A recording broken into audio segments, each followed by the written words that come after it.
ಅವ್ಯವಹಾರ ಇರಲಿ, ಅಕ್ರಮ ಇರಲಿ, ಏನಾದರೂ ಇದ್ರೆ ಅರಣ್ಯ ಇಲಾಖೆ ಒಂದು ಸೆಕೆಂಡು ತಡೆ ಹಿಡಿಯೋದಿಲ್ಲ.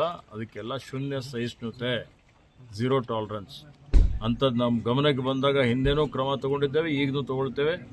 ಸುಮ್ಮನೆ ಯಾರಾದರೂ ವೈಯಕ್ತಿಕವಾಗಿ ಇಟ್ಕೊಂಡು ಏನಾದರೂ ದೂರುಗಳು ಕೊಟ್ಟರೆ ಅದೆಲ್ಲ ಅರ್ಥ ಇಲ್ಲ. ಜನರಲ್ ಹೇಳ್ತಾ ಇದ್ದೀನಿ,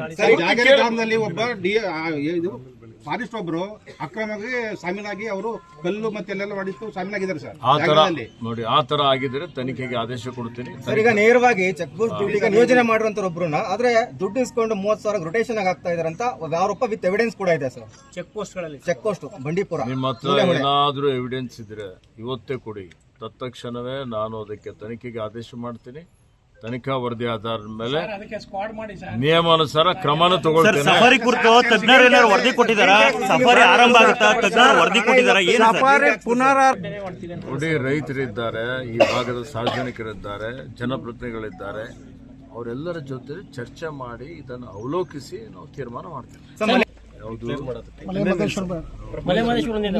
ನೋಡಿ, ಯಾರು ಸ್ಥಳೀಯರಿದ್ದಾರೆ, ಜನಪ್ರತಿನಿಧಿಗಳಿದ್ದಾರೆ, ಅವ್ರದ್ದೆಲ್ಲರ ಅಭಿಪ್ರಾಯ ತೆಗೆದುಕೊಂಡು ವರದಿ ಸಲ್ಲಿಸಿ ಅಂತ ಹೇಳಿದ್ದೇನೆ. ವರದಿ ಅವೇಟ್ ಮಾಡ್ತಾ ಇದ್ದೀವಿ. ವರದಿ ಬಂದ ಮೇಲೆ